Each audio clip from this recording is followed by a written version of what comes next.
Hello students, good morning. आज जो हम पढ़ रहे हैं सोशल साइंस क्लास टेंथ का geography chapter mineral and energy resources पढ़ रहे हैं। इस चैप्टर को हम डिटेल में स्टडी करेंगे। अगर आप इस चैनल में नए बने तो सब्सक्राइब कर लीजिए, लाइक कर दीजिए। और उसको जो भी स्टूडेंट्स मेरे पास रेगुलर पढ़ रहे हैं वो अगर इसको पढ़ना चाहें तो पढ़ें, नहीं पढ़ना चाहें तो उनके लिए कोई ज़बरदस्ती नहीं है। बाकी स्टूडेंट्स इसको अपना आराम से वीडियो को देख सकते हैं। चैनल को लाइक कीजिए, सब्सक्राइब कीजिए। अब देखते हैं, इंट्रोडक्शन है हमारा। Today we will learn about mineral and energy resources, the most important gifts of nature that help us in our detailed lives and economic growth. Everything around us, from buildings and machines to fuel and electricity, come from these resources. अब हम पढ़ रहे हैं क्या, आज हमारे खनिज पदार्थ हैं, जो मिनरल्स एंड एनर्जी रिसोर्सेज हैं, खनिज और ऊर्जा के संसाधन जो हमारे मिनरल एंड एनर्जी रिसोर्सेज, उसके बारे में जाने करेंगे। और ये क्या है, the most important gift of nature, ये हमारे प्रकृति के बहुत ही बढ़िया जो गिफ्ट हैं, उपहार हैं, जो that helps us in our daily life, जो हमारी ज़िंदगी में जो डेली की लाइफ है उसके अंदर हमको मदद करते हैं। इनके बिना हमारा डेवलपमेंट नहीं होता है।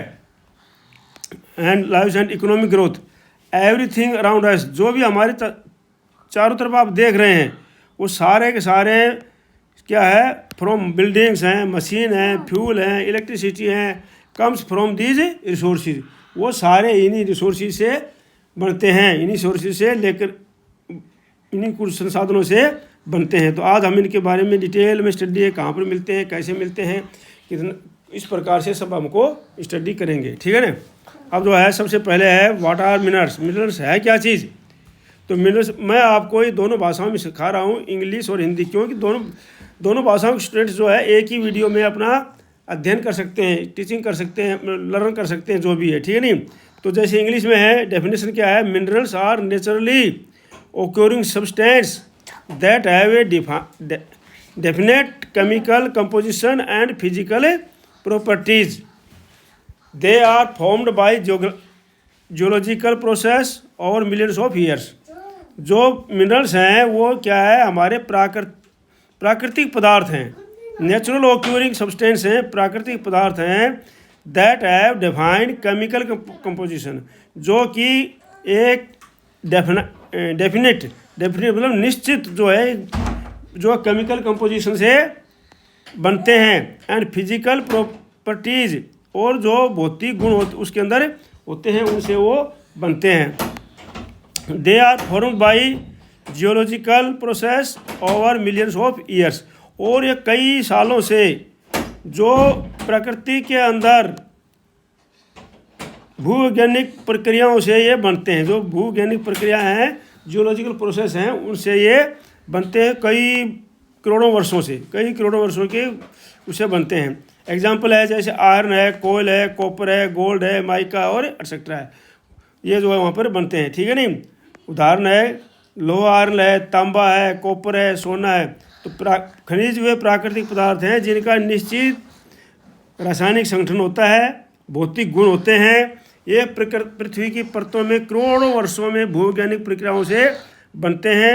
लोहा है, तांबा है, कॉपर आयरन, तांबा कॉपर, सोना गोल्ड, अभ्रक माइका। अब मैं इनको दोनों भाषाओं में इसलिए ले रहा हूँ ताकि आप दोनों कोई स्टूडेंट्स इंग्लिश मीडियम वाला होगा, कोई हिंदी मीडियम वाला होगा, किसी की हो सकता है इंग्लिश कमज़ोर हो, किसी की हिंदी कमज़ोर हो, तो इस प्रकार से दोनों के वो सीख सकता है। अब देखते हैं नंबर 3 में types of minerals. Types of mineral कितने प्रकार के होते हैं, तो देखते हैं। अभी minerals are classified into 2 main types. Main दो इनको क्लासीफाई किया जाता है। जैसे मेटालिक मिनरल, पहला है मेटालिक मिनरल, जिनको हम बोलते हैं धातु वाले खनिज पदार्थ। धात्विक खनिज पदार्थ हिंदी वालों के लिए है धात्विक खनिज पदार्थ। मेटालिक मिनरल्स जो धातु से बनते हैं, मतलब धातु वाले होते हैं। जो कंटेन मेटल्स, जो मेटल से बनते हैं, कंटेन मेटल से बनते हैं। Can be melted to obtain pure metal, और इनसे हम जो है प्योर शुद्ध जो है मेटल बना करके गहने वगैरह बना सकते हैं, शुद्ध मेटल लगा सकते हैं इससे, ठीक है नहीं। एग्जाम्पल आयरन है, मैग्नीज है, बॉक्साइट है, कॉपर है, जिंक है, मतलब कुछ भी इनको गला करके मेटल बना करके इनको कुछ भी हम बना सकते हैं, इनसे चीज़ें बना सकते हैं, ठीक है नहीं। कोई भी चीज़ें, सोना है उसे गहने बना सकते हैं, चांदी से उसे गहने बना सकते हैं, सारे के सारे कॉपर है, जिंक है, बॉक्साइट है, जो भी मैग्नीज है, ये सारे के सारे मेटालिक मिनरल्स हैं। दूसरा है टाइप्स ऑफ मेटालिक मिनरल, कौन कौन कितने प्रकार होते हैं। एक होता है फोरस और दूसरा है नॉन फोरस। तो एक होता है जिसके अंदर लो होता है, फोरस मतलब कंटेन आयरन, जिसके अंदर लो के होते हैं, फोरस होते हैं, लोह फोरस, ठीक है नहीं। तो ये आयरन होता है, मैग्नीज होता है, निकल होता है, आयरन मैग्नीज और निकल होते हैं इसमें जो, ठीक है, इस प्रकार के होते हैं। दूसरा है नॉन फोरस, जिसमें लो के धातु नहीं होते, लो नहीं होते, जैसे लो के फोरस, लो के इनके बिना लो के होता है, डू नॉट कंटेन आयरन, इसमें आयरन होता है, जैसे कॉपर है, एल्यूमिनियम है, लीड है, जिंक है, ये इस प्रकार से जो है क्या है नॉन फोर्स मेटाल हैं, मिनरल्स हैं, ठीक है नहीं। अब नॉन मेटालिक मिनरल कौन से हैं। नॉन मेटालिक मिनरल हैं डू नॉट कंटेन मेटल, जिनके अंदर जो है मिनरल में मेटल नहीं होता है, जिनके अंदर मिनरल में मेटल नहीं होता है उनको बोलते हैं do not non metallic minerals. जैसे used in industries like cement, fertiliser and glass. तो एग्जांपल है माइका, लाइमस्टोन, जिप्सम, साल्ट, ये जो है जिनके अंदर जो है मेटल नहीं होते हैं। तो इस प्रकार से नॉन मेटालिक मिनरल्स हैं। अगला है अभी distribution of mineral in India. Bharat में मिनरल का डिस्ट्रीब्यूशन किस प्रकार से कहाँ कहाँ पर पाए जाते हैं। तो in which India is a rich mineral, India जो है के अंदर बहुत मात्रा में मिनरल्स पाए जाते हैं। Major minerals belts are found in Jharkhand, Orissa, Chhattisgarh, Madhya Pradesh and Karnataka. तो मिनरल्स जो है मेजर प्रोडक्ट स्टेट कौन सी है। आयरन, आयरन के अंदर कहाँ मिलता है, उड़ीसा में, झारखंड में, छत्तीसगढ़ में और कर्नाटका में मिलता है। मैग्नीज कहाँ मिलती है, मध्य प्रदेश, महाराष्ट्र और उड़ीसा में मिलती हैं। बॉक्साइट कहाँ मिलता है, उड़ीसा, गुजरात और झारखंड में मिलते हैं। कॉपर कहाँ मिलता है, राजस्थान और झारखंड में मिलता है। माइका कहाँ मिलती है, झारखंड, आंध्र प्रदेश और राजस्थान में मिलती है। लाइमस्टोन कहाँ मिलता है, मध्य प्रदेश, आंध्र प्रदेश और गुजरात में मिलता है। तो यह हिंदी वालों के लिए है कि भाई भारत खनिज संसाधनों में एक समृद्ध देश है। मुख्य खनिज पट्टियाँ झारखंड है, उड़ीसा है, छत्तीसगढ़ है, मध्य प्रदेश और कर्नाटक में पाई जाती हैं। खनिज प्रमुख खनिज जो है लो एसक कहाँ मिलते हैं, आयरन ओर जिसको बोलते हैं, उड़ीसा, झारखंड, छत्तीसगढ़ और कर्नाटक। मैग्नीज मिलता है मध्य प्रदेश, महाराष्ट्र, उड़ीसा में। बॉक्साइट मिलता है उड़ीसा, गुजरात, झारखंड में। तांबा मिलता है जो है राजस्थान और झारखंड में। आभरक मिलती है झारखंड, आंध्र प्रदेश, राजस्थान में। चूना पत्थर मिलता है मध्य प्रदेश, आंध्र प्रदेश और गुजरात में। तो इस प्रकार से हिंदी और इंग्लिश मीडियम के दोनों के लिए है, दोनों स्टूडेंट इसको पढ़ सकते हैं। अगला है एनर्जी रिसोर्सेज। जो एनर्जी रिसोर्सेज का मतलब है ये एनर्जी वाले जो ऊर्जा संसाधन, ठीक है ना। एनर्जी का अर्थ है ऊर्जा संसाधन। तो energy is the most important input for all economic activity. All जो आर्थिक एक्टिविटी हैं, इकोनॉमिक एक्टिविटी है, उनके लिए एनर्जी एक बहुत ही इम्पोर्टेंट इनपुट है। इट इज़ यूज इंडस्ट्री में इस्तेमाल होता है, ट्रांसपोर्ट में होता है, होम्स में होता है और एग्रीकल्चर में, सभी जगह एनर्जी आप देखते हो होती है। Energy resources are of two type. कितने प्रकार की होती हैं, ये 2 प्रकार के होते हैं, जैसे कन्वेंशनल और नॉन कन्वेंशनल। कन्वेंशनल मतलब जो है ये नॉन रिन्यूएबल होता है और नॉन कन्वेंशनल है ये रिन्यूएबल होता है। जिस प्रकार से आप देखते हैं पारंपरिक या अपरिवर्तन, जो शुरू से चलती आ रही है, ठीक है नहीं, इसको परिवर्तन नहीं होता है, एक कन्वेंशन कहते हैं इसको, पारंपरिक कहते हैं या नॉन रिन्यूएबल कहते हैं, ठीक है नहीं। दूसरी होती है नॉन कन्वेंशनल, अपारंपरिक, या इसको रिन्यूएबल होती है, ठीक है। हम अभी इनको समझते हैं। तो जो पारंपरिक चलती आ रही है नॉन रिन्यूएबल है वो, जैसे coal use in thermal power generation found in Jharkhand. तो ये चीज़ें हैं, ये कई लाखों करोड़ों सालों लग जाते हैं इनको पारंपरिक ढंग से जो ये बनती हैं और इनको कई करोड़ों साल लग जाते हैं बनने में, इसलिए इनको कन्वेंशनल या नॉन रिन्यूएबल कहते हैं। कोल है used in the thermal power generation found in Jharkhand, Chhattisgarh. Petroleum ये कहाँ पाया जाता है, फाउंड इन आसाम में पाया जाता है, ये गुजरात में, मुंबई आई और राजस्थान में पाया जाता है। नेचुरल गैस कहाँ पाई जाती है? Found in Tripura, Krishna, Godavari basin में पाई जाती है। थर्मल पावर कहाँ पाया जाता है? यूज कोयल, पेट्रोल और नेचुरल गैस, वहाँ पर ये पाया जाता है। अगला है non conventional renewable. Non conventional renewable कौन कौन से हैं?